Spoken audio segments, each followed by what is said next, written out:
आज हमें पार्ट 1 शीत युद्ध का दौर का अगला टॉपिक बर्लिन संकट, क्यूबा संकट एवं निशस्त्रीकरण का अर्थ एवं आवश्यकता पढ़ेंगे।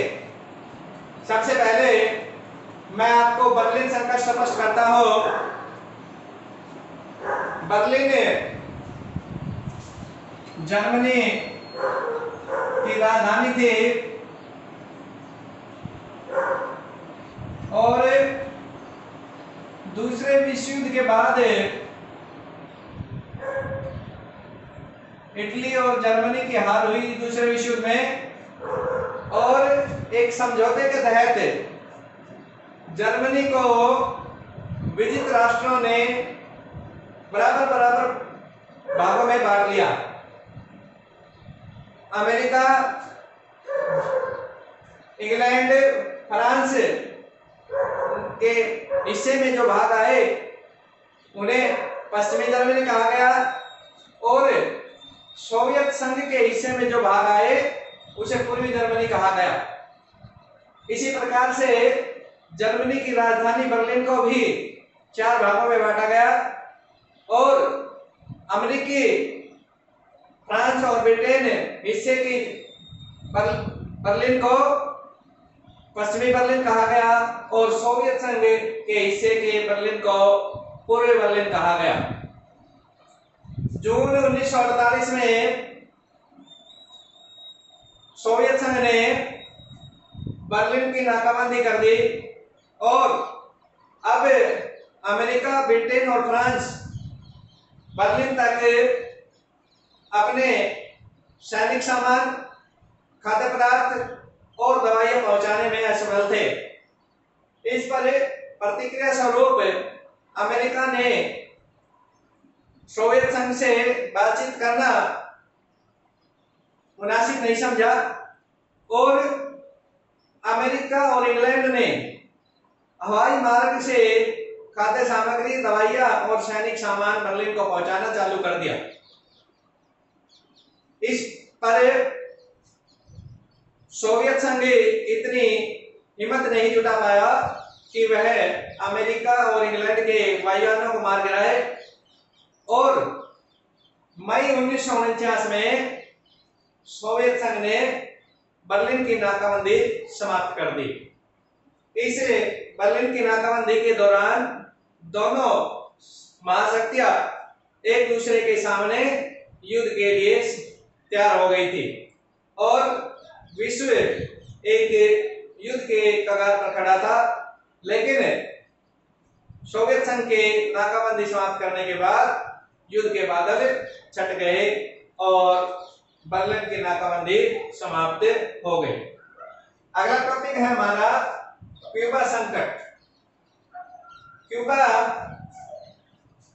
पूर्वी यूरोप में अमेरिका के पास एक छोटा सा देश है, और इस देश में 1958 में फिदेल कास्त्रो के नेतृत्व में साम्यवादी सरकार का गठन किया गया, और अमेरिका के बिल्कुल निकट अमेरिका को साम्यवादी सरकार बिल्कुल गवारा नहीं थी। इसलिए अमेरिका क्यूबा से साम्यवादी सरकार को गिराना चाहता था। अप्रैल 1961 में सोवियत संघ को यह आभास हुआ कि अमेरिका क्यूबा पर हमला कर देगा। इसकी प्रतिक्रिया स्वरूप सोवियत संघ ने 1962 में क्यूबा में अपनी मिसाइलें तैनात कर दी, और अब पूरा अमेरिका सोवियत संघ की मिसाइलों की जद में आ गया।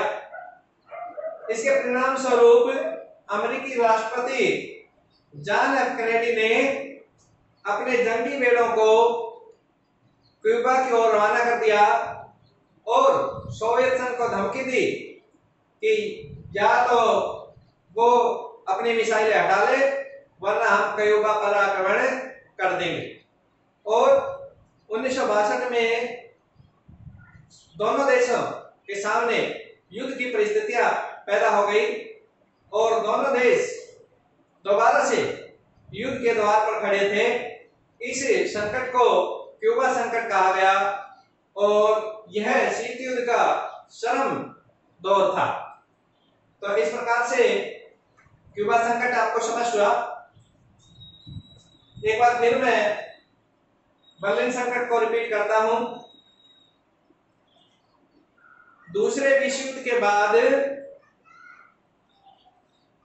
मित्र राष्ट्रों की जीत हुई और दूरी राष्ट्रों की हार हुई। और दूरी राष्ट्रों में जर्मनी, जो कि एक हारने वाला देश था, इसको एक समझौते के तहत विजित राष्ट्रों ने बांट लिया। विजित राष्ट्रों में अमेरिका, इंग्लैंड, फ्रांस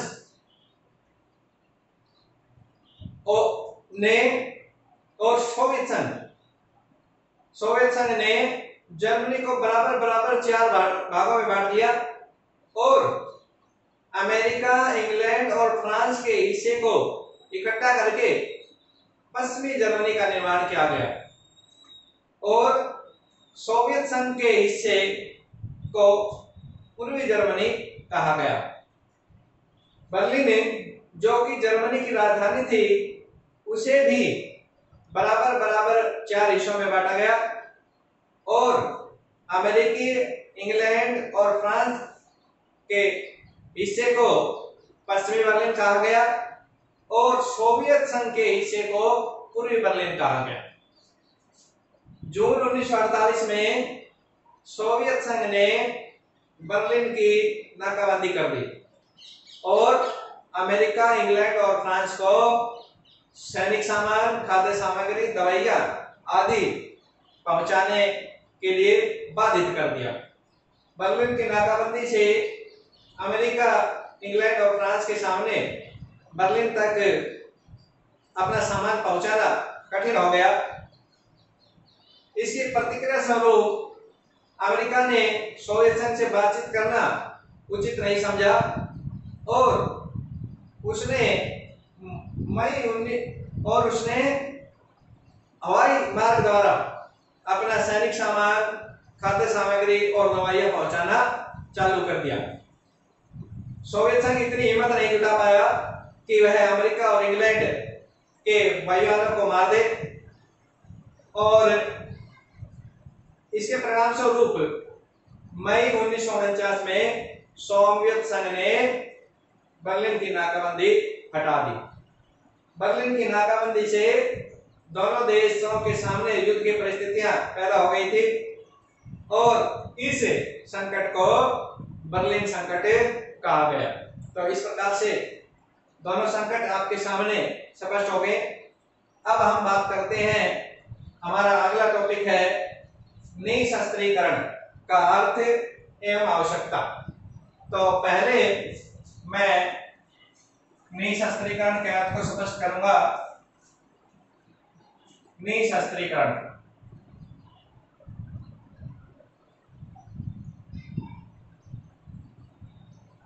शस्त्रीकरण से अभिप्राय है अस्त्र शस्त्रों का निर्माण करना और निशस्त्रीकरण से अभिप्राय है अस्त्रों शस्त्रों के निर्माण पर रोक लगाना। दूसरे विश्व युद्ध के बाद शीत युद्ध के दौर में दो महाशक्तियां शस्त्रों के निर्माण में लग गई।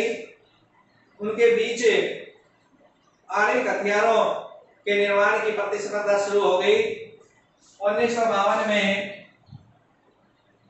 अमेरिका ने परमाणु हथियार बना लिए और इसकी प्रतिक्रिया स्वरूप 1953 में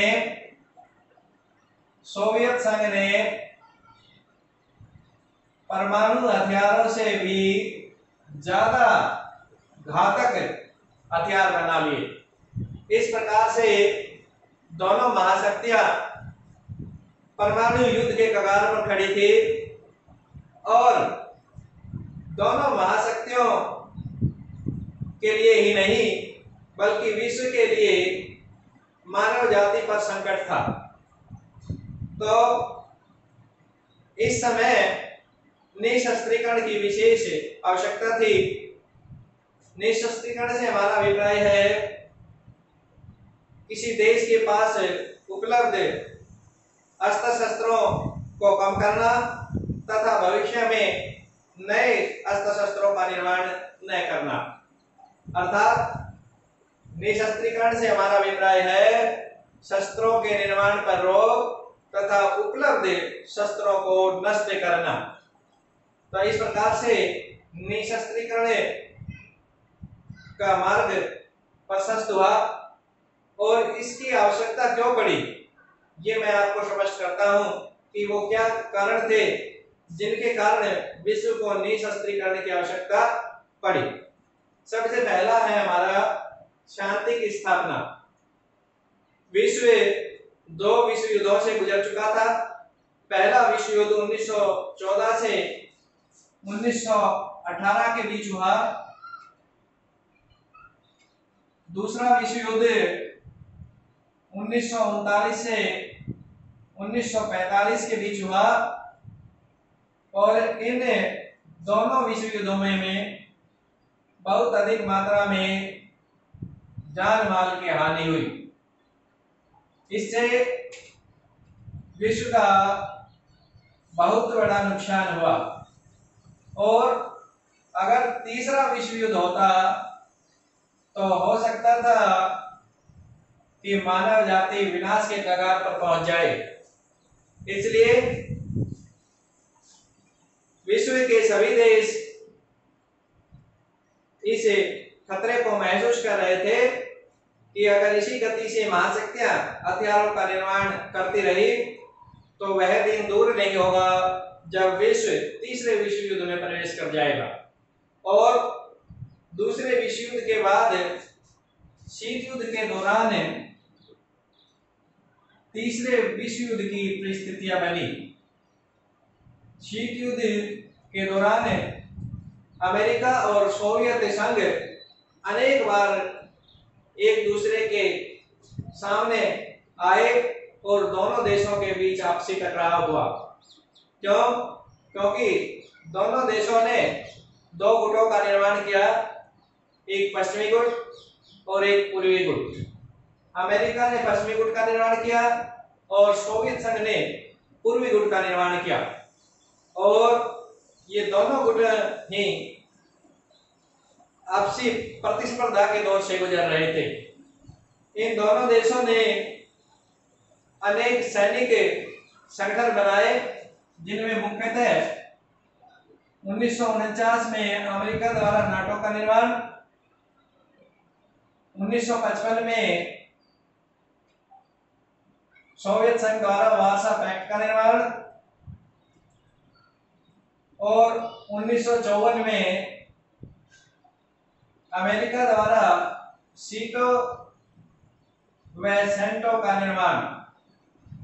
इन सैनिक संगठनों के निर्माण के बाद अब विश्व में और अधिक भय व्याप्त हो गया था कि विश्व दोबारा से तीसरे विश्व युद्ध के दौर में जा रहा है। इसलिए शांति की स्थापना के लिए निशस्त्रीकरण की आवश्यकता महसूस की गई ताकि भविष्य में कोई भी युद्ध ना हो। दूसरा हमारा पॉइंट है राष्ट्रीय अस्तित्व। दूसरे विश्व युद्ध के बाद बहुत से एशियाई और दक्षिण अफ्रीका और दक्षिणी अमेरिकी देश साम्राज्यवादी शक्तियों की अधीनता से बाहर आए, उन्हें आजादी प्राप्त हुई और ये देश आर्थिक और सैनिक और सामाजिक रूप से कमजोर थे। ये देश कमजोर होने के कारण अपने अस्तित्व को बनाए रखने के लिए संघर्ष कर रहे थे और इन छोटे देशों को भय था कि कहीं कोई बड़ी ताकत इन देशों पर दोबारा से कब्जा ना कर ले। इसलिए विभिन्न देशों के राष्ट्रीय अस्तित्व को बनाए रखने के लिए निशस्त्रीकरण की आवश्यकता महसूस की गई। तीसरा पॉइंट है हमारा आर्थिक विकास। शस्त्रों के निर्माण में विश्व के देशों का बड़ी मात्रा में धन खर्च हो रहा था। इस धन को विकास के कार्यों में लगाया जा सकता था।